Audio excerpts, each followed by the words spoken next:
Kind of just getting back to the series and recapping it. Friday night Padres won it 13-9, but they had a huge lead. And they gave up a ton of runs and they had to go to Robert Suarez. I mean, they're up by like what, 11 runs, and they had to go to Robert Suarez to get the final two outs for his 15th save. I mean, Randy Vasquez pitched well at Coors Field, 6 innings, 6 hits, 2 runs, both earned. He had a walk, 5 strikeouts, gave up 2 home runs. So what? The thing that I liked about it was he went in there and didn't nibble. He went in there and pounded that strike zone. In fact, 95 pitches, 66 strikes. That's a good percentage. You would, in a perfect world, you'd like it to be about anywhere from 66 to 69% pounding the strike zone. Well, he was right there. And that's a good effort. He goes to 2-3, drops his ERA down to 3.76. The bullpen, Sean Reynolds, having a tough time so far after being called up. 2/3 of an inning, 4 hits, 4 earned runs, and Wandy Peralta had a miserable road trip. I mean, just a miserable road trip. A third of an inning the other night, gave up 4 hits, 2 runs. Alec Jacob came in. He's been pretty solid, but he had a rough night. A third of an inning, 2 hits, a run, and then they had to bring in Robert Suarez. Gavin Sheets, a big night, 2 doubles, 4 RBIs. Manny, 3 for 4, his 13th double and RBI. And Jackson Merrill, 3 for 5, a double and 2 RBIs. Padres win that thing 13-9. Both teams had 16 hits on Friday night as well. And then Saturday, I didn't even write down all the offense. The Padres tied their franchise record for most hits in a game with 24. That was the biggest shutout win in Padre history. Their previous was a number of years ago against Cincinnati when they whitewashed the Reds 13-0, but 21-0. I got home and it was 16-0. I was out and about and I got home and I walked in, turned on the TV, 5th inning at 16-0. I go, you got to be kidding me. What the hell happened here? And then they just kept going. 21-0. They out hit the Rockies that night, 24-5. And get this, you talk about up your batting average with runners in scoring position. How about Saturday night? They were 10 for 19 with runners in scoring position. And Kolek goes a complete game, 5 hits, 2 walks, 7 strikeouts. ERA at 0.00. He has made 2 starts, 14 1/3 innings, and he hadn't given up anything. And a great play by Jake Cronenworth when the Padres were up like 16-0, making a great diving play. Here's a guy that just got back on the active roster on Friday night, and he's diving and making a play, throwing the runner out at first to save a run and save the shutout for Kolek when it's a 16-0 game. That's all you need to know about Jake Cronenworth. That was a hell of an effort by him. Padres blasted 5 homers that night. Jackson Merrill went 4 for 6, 2 RBIs. Wow.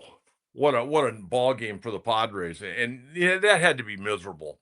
I know it's miserable for the manager who ended up getting fired. And we're going to talk about Buddy getting fired here in a few minutes. But the fans on a Saturday night, I don't know, they have fireworks after the game. A lot of the fans actually stayed. I couldn't believe it. Maybe they wanted to see if the Padres could score 30 runs.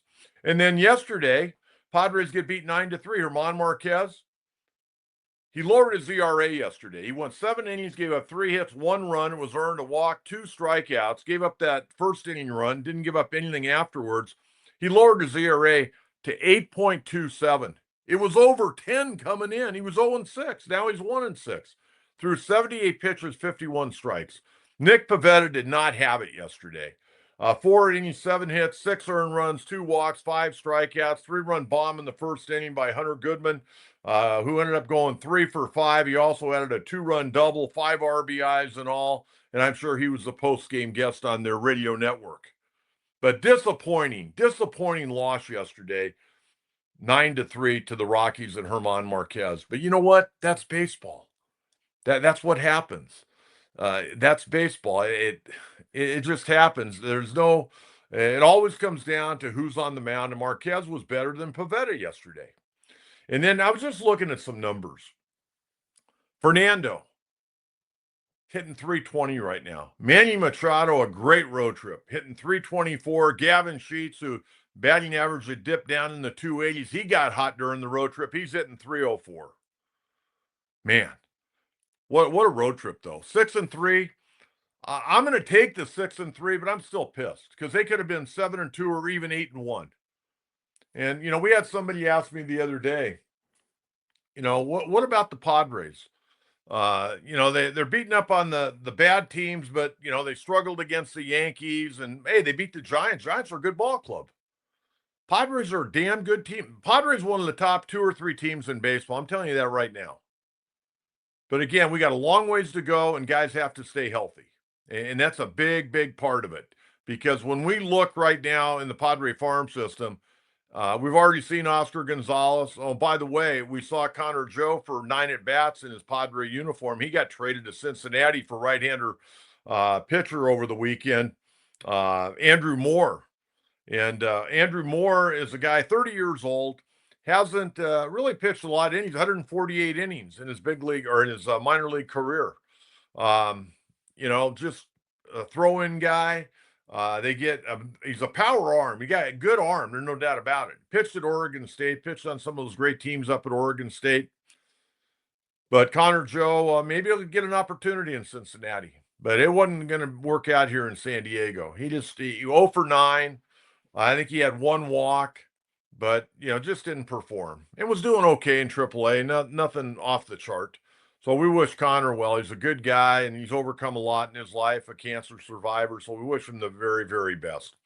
Okay, let's talk a few minutes here about Jackson Merrill. We're going to get into Cronenworth, but right now I want to get to you fans out there because everybody's got an opinion on this ball club and where they're at right now. One game back of the Dodgers, and they can whittle that down to a half game tonight because the Dodgers are idle before Oakland comes in, or Sacramento, or no, the Athletics. Oakland, Sacramento, the Athletics. And we're going to call them the Athletics, okay? Mark Kotsay doing a really nice job with that ball club, by the way. And they're going to be here at Petco before too long. We'll look forward to seeing them.